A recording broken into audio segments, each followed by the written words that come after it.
Knight takes bishop, checkmate. So they can't move. It's been a brilliant ride. 3 years ago, I set out to try to find, could I devise a tactic that I could win the war using Twitter? And of course I failed and it burned me. But I've now done it. Using all the people on Twitter and the ideas that come through, I've melded those ideas mellifluously, and using my Anglo-Saxon train of thought, I've trained myself to be mellifluous in the way that my mind operates. So I've trained myself to be Arabic without realizing that's what I was doing, because immediately I picked up with my excellent friend, the man from Lebanon, and he explained Arabic to me. I went, oh, I understand that. Immediately, I can look at the writing of the Quran without understanding a word and know that it's speaking truth to me. It's really amazing, because that's the Arab mind. It's detail. You can look at, a word can have 5 meanings. Yomil la yomil. Word can have 5 meanings. And you can look at it and go, okay, I can take it in that context as the word, or I can take it in that context of the sentence, or I can take it in that context of the paragraph, or I can take it in that context of the entire page. And it becomes just a piece of art, that the word melds into the art of the Quran. So you could spend a day just looking at the pages of the Quran without understanding a word and feel peace in your heart. Direct from God, illustrated by the Prophet, peace be on him. And that's your world. That's where you're going. We're designing a system where it's easy to think mellifluously. The train of thought which was forced on humanity by the Romans and the smashing of the Sumerians were the Arabic thinkers in that part of the world. The mellifluousness was down there in Sicily and in that area, and then that was just taken by the Romans, buried, used in the church, as you all know, in the Vatican, all that Raiders of the Lost Ark stuff, right? All that, it's true. They forced humanity into train of thought thinking by forcing us into the Roman numeral 12-step machine learning program. And it's possible for one man, in this case me, to work it out himself and to become so mellifluous that I'm no longer train of thought at all. I just use train of thought as a ruler I pick up. It's a tool in my toolbox. It's not who I am. So I'm engineer, trained to become artist. And feeling the difference in myself now as artist. The music that I can play and the songs that come to me and the way I think and the way I experience love for my wife. It's just it just encompasses me. And then I want to express it. I want to express the love that I feel as an artist wishes to express his world, to translate it. And that Van Gogh's pain that you caused him, to the way you treated him, he was just desperate to look at the way I see the world. Look at my truth in a picture of a chair, in a room, in an empty room. A chair in an empty room. That's one of my favourite pictures. Because that's you. You're sitting in the chair in the empty room. So, it's really good news. Look back at that one I did yesterday about the instructions that are coming and just prepare your mind for it. Set your base up and start thinking about your house and where you live and if you deserve it or if you don't deserve it. And it's pretty simple. If you live in a fairly standard place and you've lived this fairly standard life, then just stay there. If we later, when we mop up, there's changes to be made. That's all going to be made. There's massive changes coming up in terms of where we live, huge ones. So just be prepared for upheaval that's going to suit you. You're going to end up somewhere you want to be. Okay? At the end of the day, after all this is finished, we'll do the runaround, we'll do the lockdown. Okay? Then there'll be the introduction, and then there'll be a second runaround, which will be the last one, because the world will be set up for you, ready for the last runaround, and you just go where you're wanting to go. Okay? But you've got to be ready to go there. And that means you've cleansed the sin. It's the quarantine period has been passed, and you're telling us that you've passed the quarantine, and that, for example, you didn't smoke any of that stash of weed that you had sitting there. It was good, it was there. You liked having the temptation there because it was a test for you. You could say no. In every moment you go, no. And then after a while you stopped even thinking about it. But it was still nice to have the temptation there. Again, with your private parts, you had felt the need to play for them, but you didn't play with them. Yeah, you didn't. And every time you didn't, you felt better through making that positive choice, because I told you that's what you needed to do to get this brilliant world. So you've just got to do that. And you can see how the prophecies of the Bible come true in terms of the meek inheriting the earth here, because if you've been, I mean, a standard simple life with sin and shame behind you, of course, just do the have I learned now exercises, 6 words, 220, and you'll be fine. Most of the world is going to be fine. Some people aren't, but the ones who aren't are the people you don't like, and know that I'm going to be treating them with justice, and try educating them, but they'll be the slaves. They'll be doing the work, and they'll be begging you, have you got anything we can do to try to get through, to earn a place on this new earth that we've created for them, because they've got no chance of quarantining themselves. Some examples of the politicians in this country have got just no chance of cleansing them, no chance at all. So they might as well not bother, and I'll just put them straight to work. That's what I'm intending to do. So the people who come and say, no, I've got this really massive house and I definitely don't deserve it, I'll go, okay, I've got a job for you. And it'll be helping people settle into their house. Particularly, I'm thinking the ferries, get them off the ferries and just settle them into there with the matrons, put some mother figures in those places, real powerful matrons, and look after those young men. Right? That's all you need, is a mother figure. Really slaps them around. If they fuck about. I learned something about the Arab mind about their mothers, and it was because the things he didn't say about his mother that just were so brilliant. And I understood again something about the joy of the Sharia, because the joy of the Sharia system, I think, is embedding motherhood into a system. It's almost the divine feminine as a structure. It's really clever, because it means that you can have a patriarchal head of a matriarchal system that works really, really well. Everyone knows their place because it's their natural instinct as a male or a female towards a particular place. And that could be, as a female, you could still go really patriarchal if you want to. I'm just saying generally, there'll be a movement towards where people feel naturally comfortable. And that motion is going to be recreated in the second run around. So as you come out of quarantine, you're cocooning, you're metamorphosizing, and you're learning how to deal with the rapture. And that's the real training that the videos you'll be using about the sense of excitement that you'll feel. I felt it like this. I mean, I'll describe how I felt it, and I think you'll feel something similar. If it is similar, you'll know, well, Reynolds dealt with it this way, this works. So you won't be able to sleep. You'll feel it, you just won't be able to sleep. And there's a brilliant book by Adrian Barnes called Nod, and I want you to read it and think about a world without sleep in it. And that the reason that the people in the book can't sleep is because they're trying to run a time. They're trying to run the same time in a world where that time doesn't work anymore. So you just change the time, and don't worry about sleeping or not sleeping. Resting is the exercise of a human being. A Homo sapiens shouldn't really sleep as much as we do, by a long chalk, I think. Once we're all going together, the need for sleep will just fall away, and it'll be the need to nap. The art of napping is going to be the skill of life, isn't that? That's, for me, that sounds good. And it means you choose when you nap. So if you see people napping, it means because that's what they must be doing. They hit a vibration in their mind membrane, they detected it, they felt a shift, and the thoughts that came in that time when it was vibrating were good thoughts, and they've got a couple and 3, and they want to stop these thoughts rushing into their head. That's the key. This is the control. This is how you control the rush of thoughts that's currently diagnosed as schizophrenia.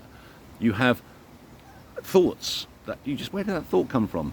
And you'll find when you look at your own thoughts, which are toilet, compared to what you've been given, you'll go, bloody hell.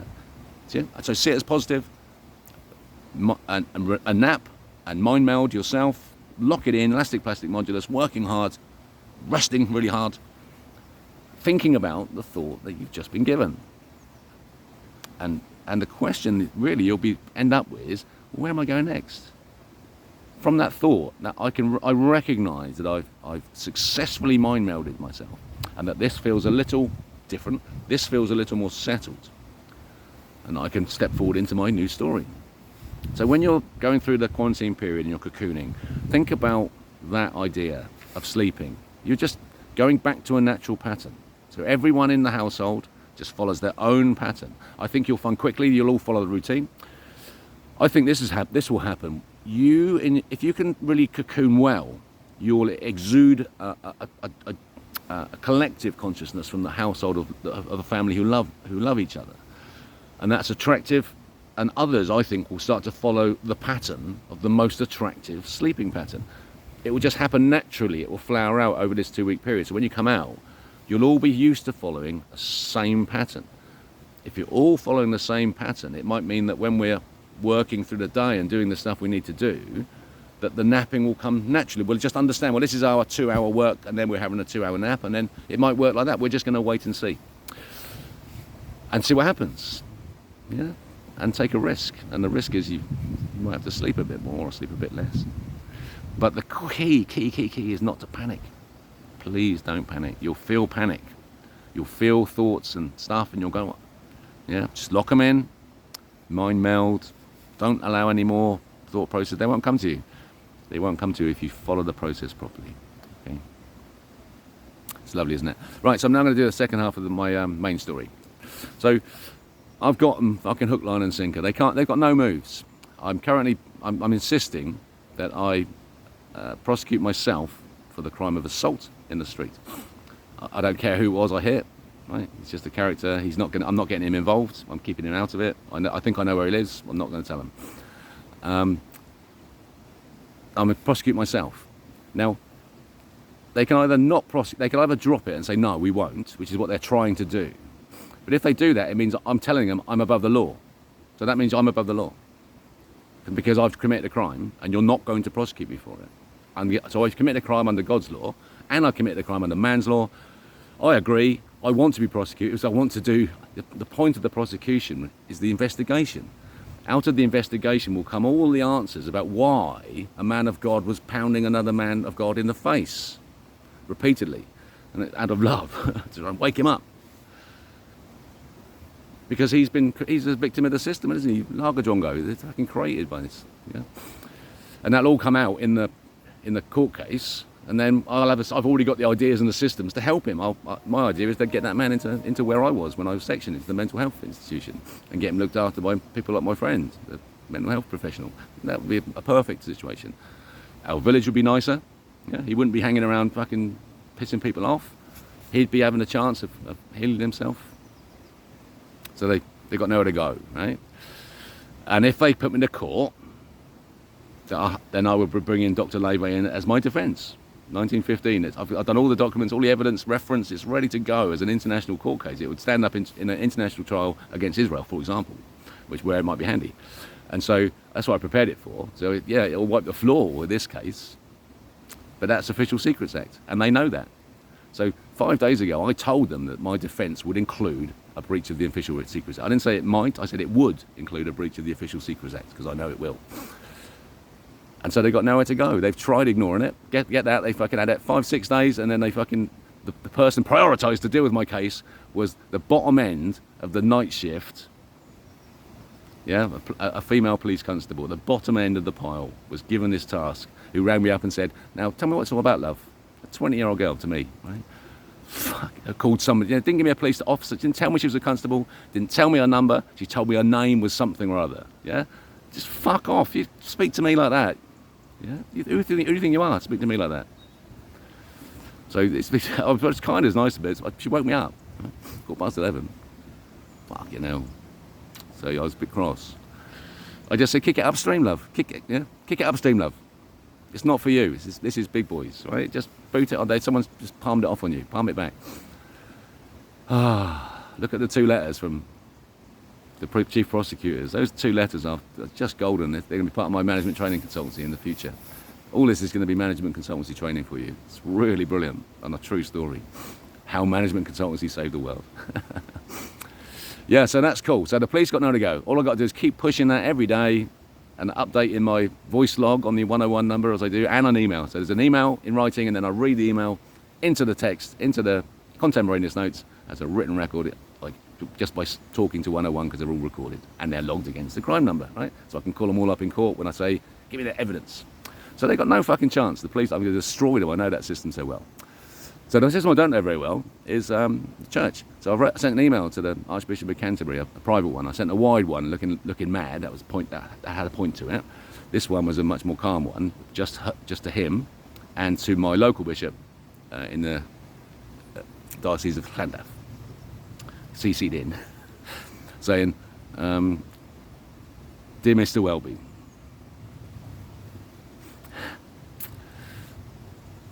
you have allowed a king to the throne of England as head of the Church of England who does not believe in God. And that, I'm afraid, has been recorded. Please hand me the levers of power. Your hand-wringing has proven unsuccessful in pointing out to the world that my children are dying in incubators because the rest of you think it's acceptable that the power supply to a hospital is a weapon of war."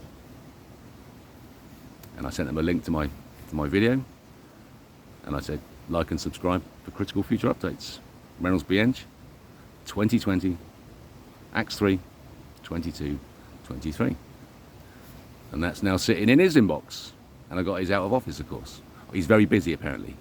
His inbox is very full. He's going to struggle to get to it. I go, okay, well, take your time. Yeah, you can count the children that have died before you pick that fucking email up, motherfucker. Get off the pot. I want to be Archbishop of Canterbury. I think that's an easy strike for me. If the bishop here says, yes, Martin's morality is superior to the Archbishop of Canterbury, he's got the chops, he's Archbishop of Canterbury, suddenly, yeah, we're rewriting, aren't we? We're rewriting it. We're bringing up the bodies. Yeah, that book, man, those 3 books, that's what I learned. So I'm taking myself back there, and I'm going to run the same scene as Cromwell. He Cromwell, but with pure love, not with narcissism. That was his only mistake. In those books, it's an essay of narcissism. And read it again as that way. At the beginning, you feel sorry for Cromwell. Him, Cromwell. At the end, like, I couldn't wait to have that cunt's head chopped off. He was fucking horrible. It's fucking horrible. Yeah.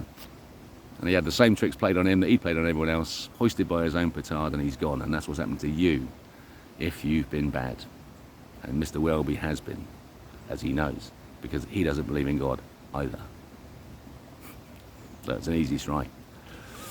So I'm just taking my time now. Really, it's beautiful. And just watching and waiting, because this is the experience of what it's like to live under a God. But when you find out that I've been seeing all this stuff, and you look back at my videos and you understand quite how aware I've been of all that's been going on around me, you're going to shit yourselves. Yeah? So I'm happy enjoying this last couple of days just with my wife and celebrating my love and playing music and waiting for the world to change. And give me control, and it will all happen for you. Happy days. Knight moves. Takes bishop. Checkmate. Welcome to New Earth.